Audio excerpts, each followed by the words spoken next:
Bom dia a todos. Muito bom nós estarmos aqui mais uma vez, né? Enquanto nós ainda estamos proibidos de nos reunir.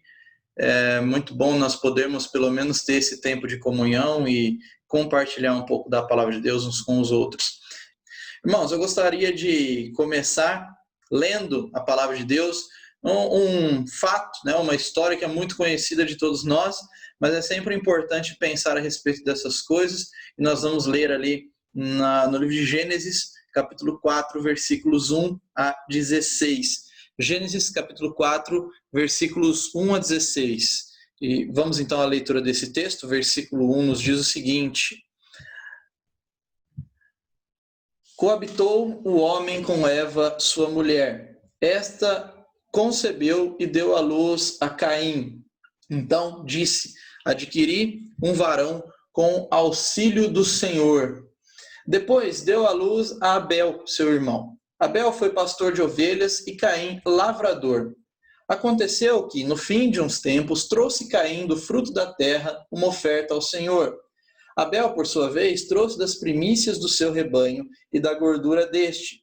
Agradou-se o Senhor de Abel e de sua oferta, ao passo que de Caim e de sua oferta não se agradou. Irou-se, pois, sobremaneira Caim, e descaiu-lhe o semblante. Então lhe disse o Senhor: por que andas irado? E por que descaiu o teu semblante? Se procederes bem, não é certo que serás aceito? Se todavia procederes mal, eis que o pecado jaz à porta. O seu desejo será contra ti, mas a ti cumpre dominá-lo. Disse Caim a Abel, seu irmão: vamos ao campo. Estando eles no campo, sucedeu que se levantou Caim contra Abel, seu irmão, e o matou. Disse o Senhor a Caim: onde está Abel, teu irmão? Ele respondeu: não sei. Acaso sou eu tutor de meu irmão? E disse Deus: que fizeste? A voz do sangue do teu irmão clama da terra a mim. És agora, pois, maldito por sobre a terra, cuja boca se abriu para receber das tuas mãos o sangue do teu irmão. Quando lavrares o solo, não te dará ele a sua força. Serás fugitivo e errante pela terra. Então diz Caim ao Senhor: é tamanho o meu castigo que já não posso suportá-lo. Eis que hoje me lanças da face da terra, e da tua presença hei de esconder-me. Serei fugitivo e errante pela terra. Quem comigo se encontrar, me matará. O Senhor, porém, lhe disse: assim, qualquer que matar a Caim será vingado 7 vezes. E pôs o Senhor um sinal em Caim, para que o não ferisse de morte quem quer que o encontrasse. Retirou-se Caim da presença do Senhor e habitou na terra de Nod, ao oriente do Éden. Somente até aqui, que o Senhor possa, mais uma vez, nos abençoar e nos ajudar na explicação da sua palavra. Muito bem, esse texto ele é muito conhecido, né, como já disse, e esse texto ele nos faz lembrar de algumas coisas que nós vemos nos nossos dias, né?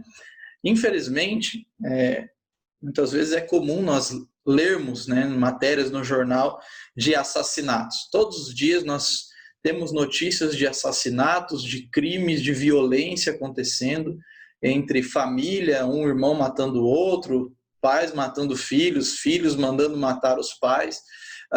É muito comum, infelizmente, no nosso mundo essas coisas. Mas aqui nós temos o relato do primeiro homicídio, o primeiro crime hediondo que nós temos aqui na Bíblia relatado para nós. E é interessante notar que nesse cenário Adão e Eva já tinham sido expulsos do Éden, né? Foram expulsos do Éden, tiveram seus primeiros filhos, Caim e Abel, e Caim se torna agricultor, Abel vai pastorear ovelhas, e provavelmente o objetivo de Abel com pastorear ovelhas era a lã, uma vez que não se comia carne aqui ainda. Deus permitiu comer carne após o dilúvio somente, né? Então, provavelmente o objetivo de Caim era prover alimento, e o de Abel, o de Abel era prover vestimentas, né? E de Caim prover alimento através da agricultura. Mas eu gostaria de pensar um pouco a respeito desses dois homens, desses dois irmãos, Caim e Abel, porque ambos foram criados pelos mesmos pais, no mesmo cenário. Ambos conheciam um pouco a respeito de Deus, né? Eles sabiam, e isso pelo relato que Adão fez, né? Eles sabiam que Deus havia criado o mundo, sabiam que Deus era todo-poderoso, que Deus apenas com uma palavra criou todas as coisas, sabiam que Deus é onipotente, onipresente, sabiam da graça de Deus, sabiam da misericórdia de Deus que não consumiu seus pais quando eles pecaram. Então, esses dois irmãos, eles conheciam a Deus. O meu ponto aqui inicial é o seguinte: Caim e Abel sabiam a respeito de Deus. Foram criados num ambiente onde ouviram falar a respeito de Deus. E a prova disso é que eles estão buscando a Deus através de ofertas. E a primeira vez que a Bíblia nos fala de ofertas aqui é através desses irmãos. Então, olhando de fora, né, de uma certa forma, esses dois homens eram mais crentes que muitas pessoas dos nossos dias, né? Muitas pessoas dentro das igrejas hoje. Ambos, então, levaram oferta ao Senhor. Mas o que seria essa oferta? Isso é algo voluntário, né? Até o momento, nós não lemos em nenhuma parte da Bíblia, né, nos capítulos anteriores, nós não lemos nenhuma parte Deus pedindo ou Deus exigindo qualquer tipo de oferta. Era algo voluntário, partiu deles, e essa oferta provavelmente era uma tentativa de buscar a Deus, buscar comunhão com Deus, buscar provavelmente aplacar, né, apaziguar a ira de Deus contra eles, mas também demonstrar gratidão por Deus abençoar o trabalho deles, e eles ofertaram por isso o fruto dos seus respectivos trabalhos, né? Não há nenhum indicativo também no texto de que essas ofertas elas eram um meio ou uma busca por algum tipo de vantagem, algum tipo de bênção de Deus, embora provavelmente o resultado da aceitação ou da rejeição da oferta tenha sido a bênção de um e a falta de bênção para o outro. O texto não fala de dinheiro, não fala de dízimo, né? Nada, nenhuma relação aqui há com aquilo que os lobos da teologia da prosperidade tentam fazer parecer hoje, né? Nada disso há aqui. A questão da oferta, muitas vezes, ela também ganha algumas explicações que o texto não dá. É comum nós ouvirmos mensagens a respeito desse texto, dizendo que o grande problema da oferta aqui foi a falta de sangue na oferta de Caim. Mas isso, olhando para o texto, isso não fica claro no texto. Nós não podemos fazer essa afirmação. E eu tenho alguns motivos para isso. Primeiro, até o momento, nós não temos nada sendo falado a respeito de oferta. Essa é a primeira vez que a oferta, o ato de ofertar, aparece na Bíblia. Então, nós não temos nenhuma especificação a respeito de como deveria ser feita essa oferta. Uma outra coisa importante a se notar é que no livro de Gênesis mesmo, nós lemos a respeito de outras ofertas que foram feitas por homens como Abraão, Isaac, Jacó, e essas ofertas apresentavam várias diferenças entre si, elas não eram sempre de uma forma uniforme. A palavra oferta também, que é usada aqui por Moisés no capítulo 4, ela passa a ser usada pelo mesmo autor, lá em Levítico, em Números, para falar de oferta de cereais. Há duas palavras hebraicas para descrever oferta. A palavra ishé, que significa oferta queimada, é a palavra que aparece lá na prova de Abraão, e somente lá, no livro de Gênesis. E essa palavra é usada no livro da lei, em Números, Levítico, ela é usada para falar de ofertas queimadas, ou seja, ofertas que envolviam a morte de um animal e sangue. Mas a palavra aqui não é essa. A palavra aqui é minerá, que é uma palavra que é usada para oferta de grãos, oferta de cereais, lá na recomendação da lei. E até mesmo no sistema sacrificial, quando Deus institui as ofertas, ele não institui apenas ofertas que envolviam morte de animais e sangue. Ele institui também ofertas de cereais, e Deus aceitava também oferta de cereais. Não, as ofertas não eram limitadas a sangue, e Deus as aceitava mesmo assim. A instituição e a regulamentação das ofertas, dos holocaustos e tudo mais, acontece séculos depois desse fato aqui de Caim e Abel. Portanto, o que eu quero dizer, irmãos, é que nós muitas vezes temos a tendência de enxergar algumas coisas no texto que o texto não diz, como dizer que o problema com a oferta de Caim era o sangue. Na verdade, é muito além disso, e o Novo Testamento nos dá a resposta para isso. Em pelo menos 3 textos do Novo Testamento, nós encontramos a resposta para a rejeição de Caim. E eu gostaria de ler rapidamente aqui esses textos para que nós possamos entender um pouco do que estava acontecendo aqui. O primeiro deles é Hebreus, capítulo 11, versículo 4.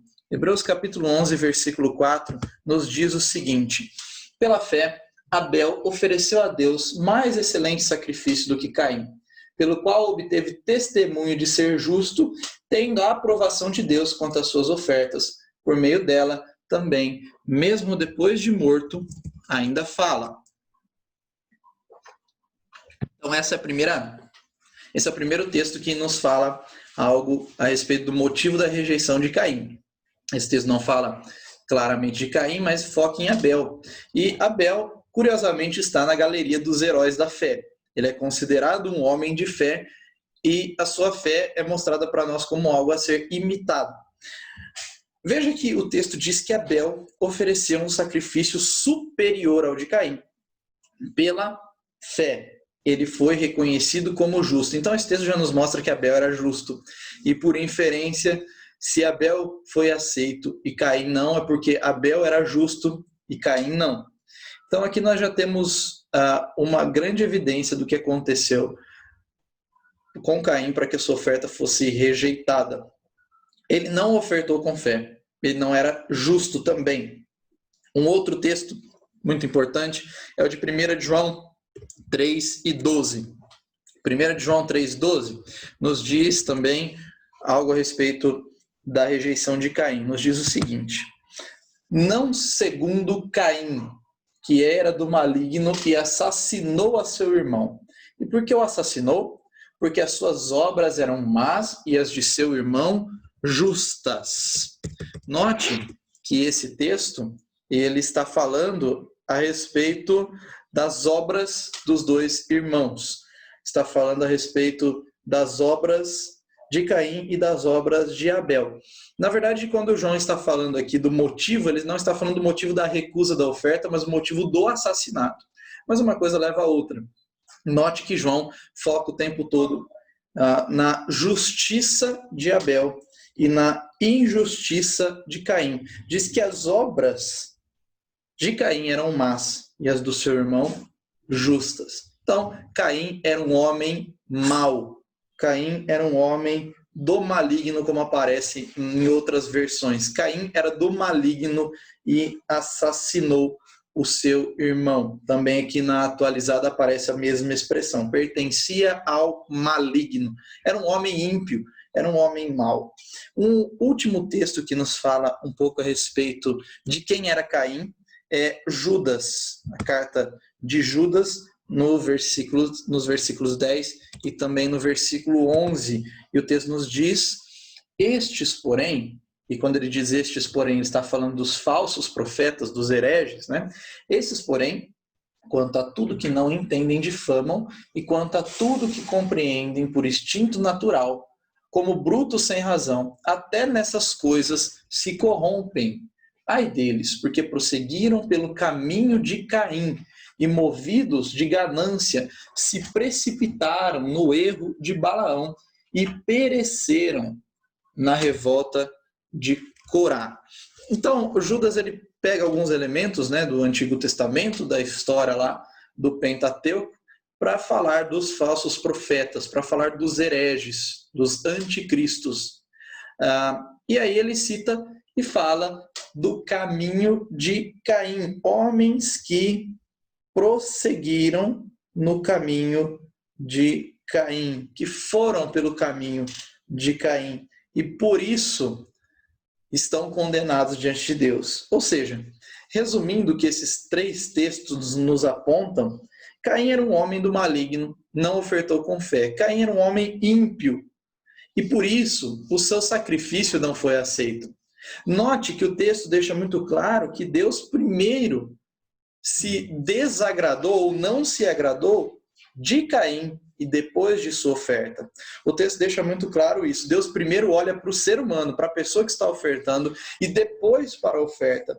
Então, quem Deus rejeita O que Deus rejeita não é a oferta de Caim apenas, é o coração de Caim, é a vida desse homem.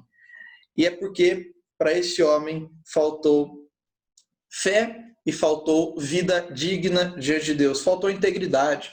Ele não demonstrava uma fé verdadeira, né? Fé não é apenas acreditar que Deus existe, porque Caim sabia da existência de Deus, estava ofertando para ele. Mas a fé é um modo de viver. A fé está ligada a uma esperança. E qual era a esperança que Caim não tinha, mas que Abel tinha, e por isso é chamado, está na galeria dos heróis da fé? Qual era a fé de Abel? Porque diz que pela fé Abel ofereceu sacrifício mais excelente. Então, qual era a fé? No que estava baseada a fé de Abel?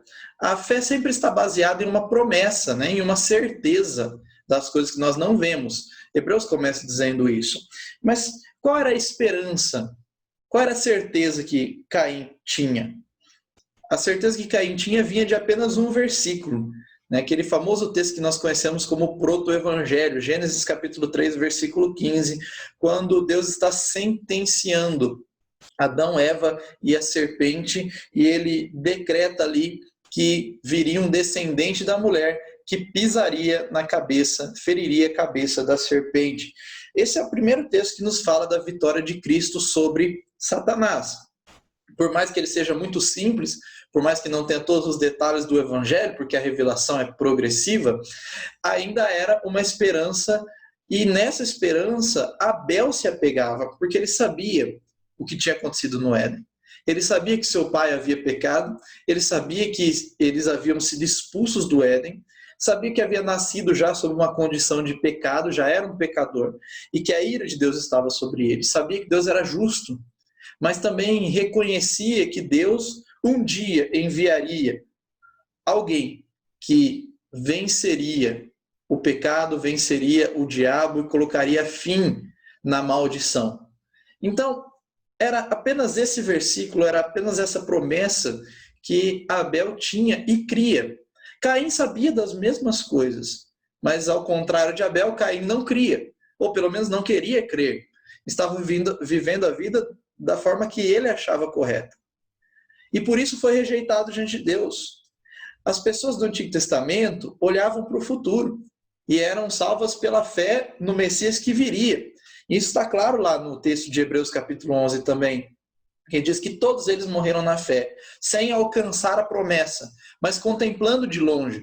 Então as pessoas do Antigo Testamento eram salvas por contemplar de longe, olhar para o futuro, olhar para as promessas do Messias. Olhavam para frente, criam e eram salvos. Nós olhamos para o que já aconteceu e somos salvos por ter a esperança em Cristo. Essa era a esperança de Abel, mas não era a esperança de Caim. Caim tinha uma promessa, tinha uma esperança para crer, mas não cria. A partir daí, então, nós concluímos mais uma vez que o problema em si não era a oferta de Caim, mas o ofertante. Quem era Caim? Deus se agradou de Abel e depois da sua oferta, ao passo que Deus se desagradou de Caim e também da sua oferta. Não é possível, irmãos, que Deus aceite a nossa oferta, que Deus aceite o que nós fazemos para Ele, se o nosso coração não é aceito diante dele. Não é possível agradar a Deus com obras. Não é possível se chegar diante de Deus com as nossas melhores obras, porque são trapos de imundícia. Se Deus rejeita o nosso coração, tudo que nós fazemos também será rejeitado. É isso que o texto está nos mostrando. A oferta refletiu o coração de cada um deles. E note que os dois irmãos ofereceram o fruto dos seus respectivos trabalhos. Um era lavrador e ofereceu os frutos do seu trabalho. Caim colocou diante de Deus em espécie a mesma coisa que seu irmão colocou, o fruto do seu trabalho. Mas foi rejeitado. Abel entregou o fruto do seu trabalho também e foi aceito. Note também que há um qualificador no versículo 4, lá de Gênesis capítulo 4, porque diz lá o texto que Abel, por sua vez, trouxe das primícias do seu rebanho e da gordura deste. Note que, antes de dizer isso, o versículo 3 diz que trouxe Caim do fruto da terra uma oferta ao Senhor. Há um recurso linguístico aqui que o hebraico tem e a língua portuguesa não tem.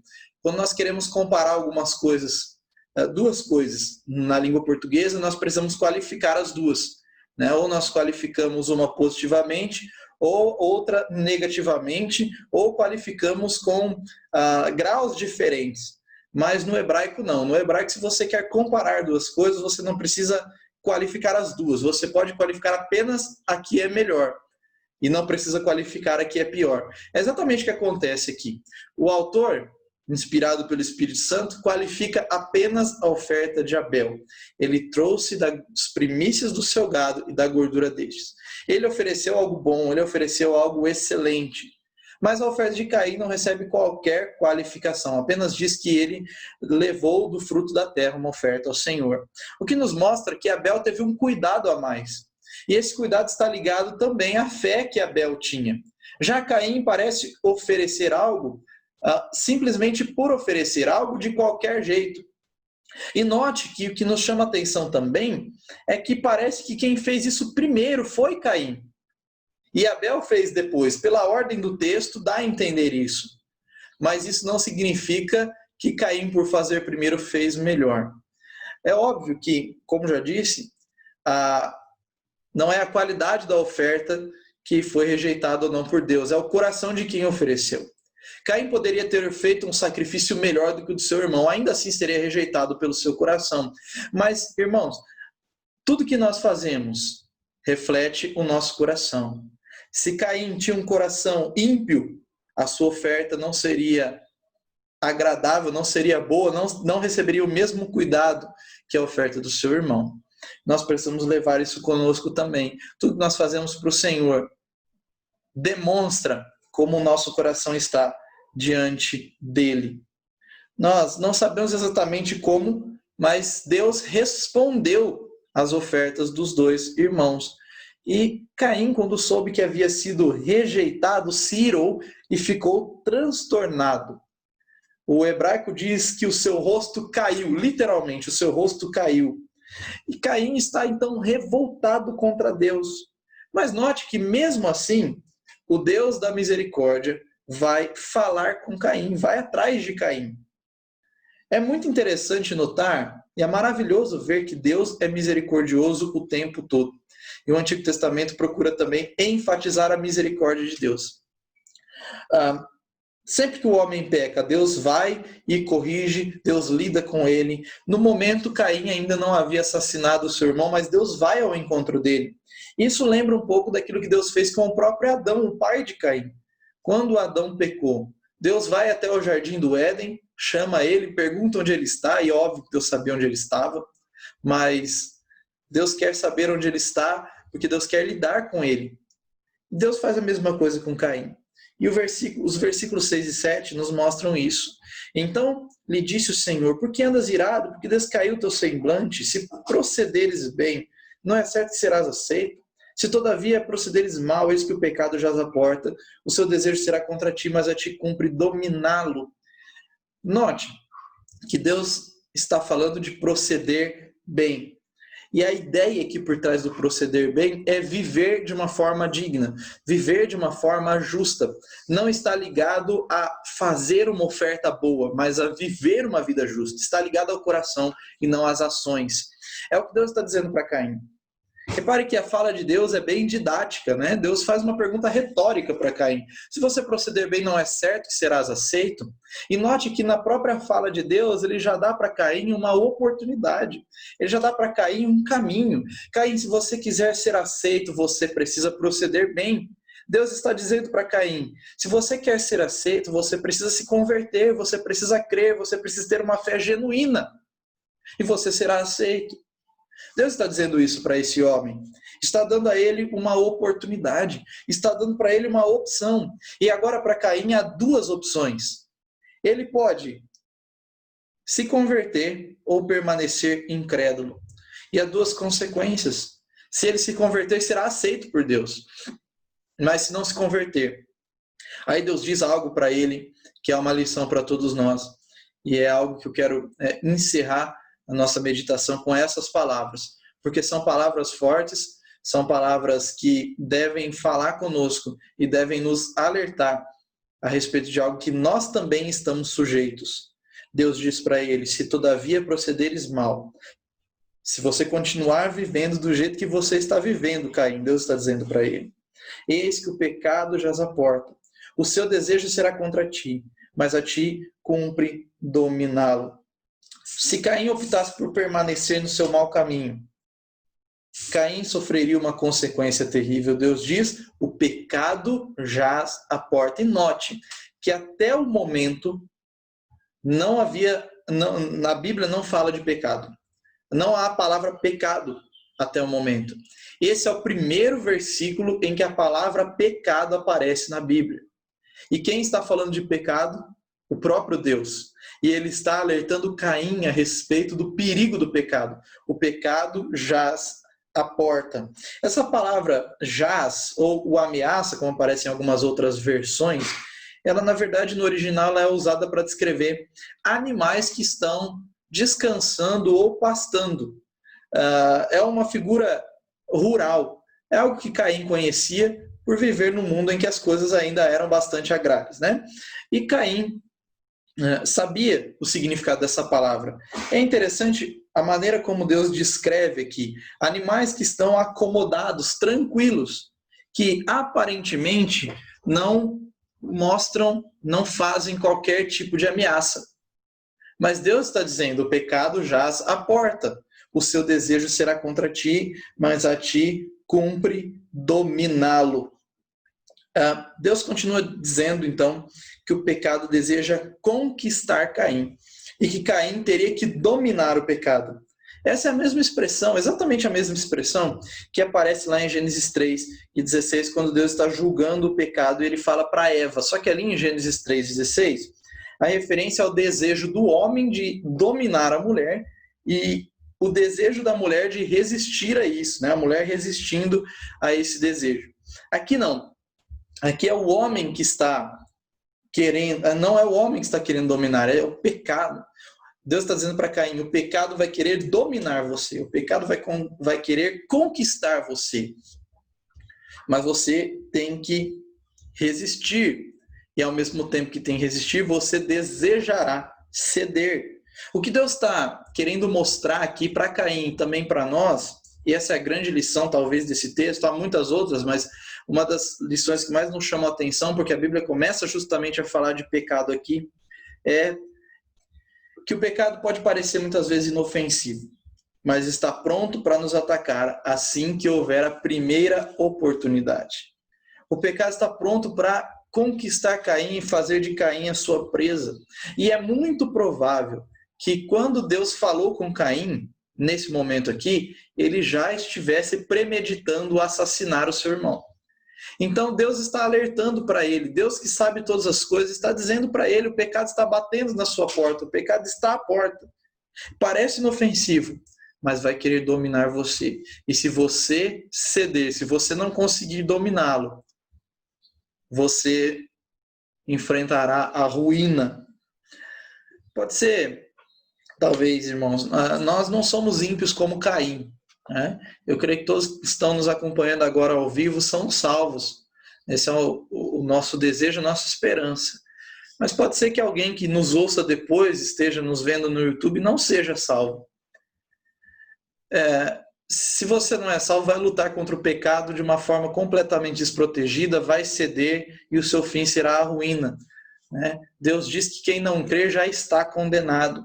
Mas para aqueles que são salvos, pode ser que nós não sejamos ímpios como Caim. Pode ser que nós não tenhamos uma vida indigna ou infiel a Deus como Caim teve. Mas a verdade é que o pecado está também à nossa porta. A verdade é que o pecado também quer nos dominar. O pecado tem esse potencial, né? O que esse texto está nos mostrando é que há uma tensão, há uma batalha. Deus está dizendo para Caim: há uma batalha. E a batalha de Caim não era matar ou não matar o seu irmão, como se ele tivesse essas duas opções. A batalha de Caim era proceder bem ou proceder mal. A batalha de Caim era viver de uma vida digna, crer em Deus ou permanecer na infidelidade, na impiedade. Essas eram as opções que Caim tinha. Essa era a batalha, era a tensão que Caim enfrentava. E é isso que nós precisamos entender. Nós enfrentamos a mesma batalha. Obedecer a Deus ou desobedecer a Deus? Proceder bem ou proceder mal? É isso que nós enfrentamos também hoje. Desde a queda, todos nós, com a nossa velha natureza, temos a tendência de desagradar a Deus e fazer o que é mal diante dele. Algo que nos chama a atenção, principalmente no texto que li, de 1 João 3:12, é que João está dando um mandamento naquele versículo. Ele diz assim: não sejamos como Caim. Não como Caim. Por que João está dizendo isso? Porque, irmãos, nós temos o potencial de ser como Caim. Nós gostamos de nivelar as coisas por baixo, né? E muitas pessoas no mundo ainda são assim. Eu sou pecador, mas não como fulano. Tem tanta gente pior do que eu, né? As pessoas gostam de dizer essas coisas. Nós gostamos de nivelar por baixo. Mas nós fizemos uma leitura correta, principalmente do Sermão do Monte, quando o Senhor Jesus ensina-nos que nós podemos pecar tão seriamente com a nossa mente, quanto nós pecamos seriamente com o nosso corpo, nós vamos perceber o potencial destrutivo que há em nós. Quando Jesus ele está interpretando o mandamento não matarás, ele diz assim: quem matar seu irmão está sujeito a julgamento, mas quem ofender o seu irmão também está sujeito a julgamento. Então, muitas vezes nós podemos não cometer o assassinato, mas no nosso coração, na nossa mente, nós fazemos coisas terríveis também. Então, algo que nós precisamos pensar é que todos nós temos o potencial para ser como Caim, para ser ímpio, para proceder mal e ser rejeitados por Deus. O crente tem a nova natureza. Nós podemos vencer o pecado. E essa é uma das lições mais preciosas que nós encontramos nas Escrituras. Apesar da nossa velha natureza, apesar do nosso velho homem estar presente conosco e ser o nosso pior inimigo, e é interessante como a Bíblia apresenta-nos os nossos inimigos logo nos primeiros capítulos, né? A Bíblia nos mostra isso. O diabo aparece logo no capítulo 1, né? O nosso pior inimigo. A carne aparece no capítulo 4, com Caim. O mundo aparece lá na frente, no dilúvio, né? Gênesis capítulo 6, o que o mundo se tornou e os efeitos do mundo no planeta, né? Que fez com que Deus se irasse de forma a destruir o mundo com águas. A Bíblia nunca esconde quem são nossos inimigos, mas apesar de muitas pessoas focarem no diabo como se ele fosse o nosso pior inimigo, na verdade, o nosso pior inimigo está conosco o tempo todo e somos nós mesmos, é a nossa velha carne. Porque, irmãos, o diabo tem poder, o diabo é o nosso adversário, ele anda em derredor bramando como um leão, né, buscando a quem possa tragar. Mas o diabo, ele age debaixo da permissão do Senhor. O diabo é o nosso inimigo, ele não é inimigo de Deus. Da perspectiva bíblica, Deus não tem inimigos que possam medir forças com ele, que possam enfrentá-lo, que possam apresentar qualquer ameaça a ele. Mas é o nosso inimigo. O diabo, ele tem poder, ele pode fazer estragos tentando nos levando à queda. Mas o diabo não pode, se nós somos cristãos, o diabo não pode possuir-nos. Mas o pecado está conosco todo o tempo. O diabo pode nos tentar, mas é o pecado que habita em nós que causa a nossa queda. Então, nós estamos dentro de uma batalha contra um inimigo muito forte, mas nós podemos vencê-lo. Deus está dando uma opção para Caim. E nós, cristãos, temos não apenas uma opção, nós temos um mandamento, né, de vivermos em santidade, de vencermos as nossas batalhas diárias. Isso não significa que nós vamos nos tornar perfeitos, isso não significa que nós vamos deixar de pecar de uma vez por todas, porque desse lado da eternidade isso não é possível, mas significa que nós podemos viver uma vida que agrade a Deus, nós podemos viver de uma maneira digna, nós podemos proceder bem, porque Abel era um homem como nós e foi aceito diante de Deus. Abel era um homem como nós, tinha menos Bíblia do que nós, tinha menos promessas do que nós, e ainda assim foi crente, foi fiel e foi aceito. Nós, pela fé, somos aceitos diante de Deus. Nós que cremos em Cristo somos aceitos na presença de Deus. Mas os nossos pecados muitas vezes nos tornam reprováveis. Então nós precisamos entender que há uma batalha a ser travada. E vencer essa batalha é uma ordem para nós. Nós temos todas as ferramentas para isso. A Bíblia nos apresenta muitas ferramentas para isso. Nós temos o Espírito Santo que habita em nós. Nós temos a armadura que Deus fornece para nós contra as ciladas do diabo. Nós temos Deus, ele nos mostra na sua palavra, e Paulo lá em Gálatas diz: andai pelo Espírito Santo e assim jamais cumprireis as concupiscências da carne. O que ele quer dizer com isso? Se nós vivermos uma vida no Espírito Santo, nós venceremos a nossa carne. Nós venceremos o pecado que habita em nós. As quedas eventualmente podem acontecer, mas o que deve qualificar a nossa vida é uma vida no Espírito. E aí, depois de dizer andais pelo Espírito Santo, Paulo apresenta os frutos do Espírito. Frutos que nós podemos e devemos manifestar se nós estivermos cheios do Espírito. Então, que nós possamos refletir a respeito dessas coisas. O fim de Caim é trágico, né? O fim de Caim é triste. Deus deu a ele uma oportunidade. E depois de falar que o pecado ameaçava a porta, Caim cedeu à ameaça e matou seu irmão. Nós vemos um crime premeditado, nós vemos um crime arquitetado, ele leva o seu irmão para longe, ele não queria que seus pais vissem, e ele mata cruelmente o seu irmão. Não sabemos como ele matou, não sabemos qual foi a arma do crime, nós gostamos de saber essas coisas, mas a Bíblia foca na pessoa e não na ação. E, por fim, Deus vai falar com Caim depois, e agora não é mais para fazer um alerta para ele, agora é para dar a sentença para ele. Deus o sentencia, até de uma forma que Caim entendeu mal, porque Deus poderia ter matado Caim, mas ele não faz isso, né? Deus o condena a viver fugitivo, diz que o seu trabalho seria afetado, né? Mas Deus não mata Caim. Pelo contrário, Deus protege Caim. Caim que diz: qualquer que me encontrar me matará. Deus protege e diz: não, quem matar Caim será vingado 7 vezes. Mas veja como Caim reage ao que Deus diz para ele. Veja como Caim reage à sentença de Deus. É como se ele dissesse: coitado de mim, o meu castigo é muito pesado, o Senhor está pegando pesado comigo. Um homem que continua duro, continua ímpio. E é triste ler no final desse texto que Caim se afastou da presença de Deus e foi viver longe. E o que nós vemos no final do capítulo 4, a respeito da família de Caim, é mais triste ainda. Porque Caim não foi apenas um homem ímpio, mas foi um homem que, pela sua impiedade, pelos seus pensamentos maus, pela sua filosofia de vida, influenciou sua família. E ainda hoje, muitas pessoas agem exatamente como Caim, nos seus pensamentos e nas suas ações.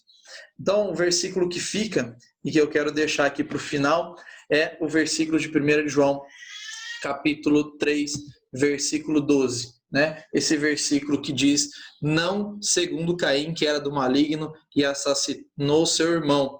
E por que o assassinou? Porque suas obras eram más e as do seu irmão eram justas. Que nós não sejamos como Caim, mas que vivamos pela fé, vencendo o pecado e sendo agradáveis diante de Deus. Que o Senhor assim nos abençoe. Amém.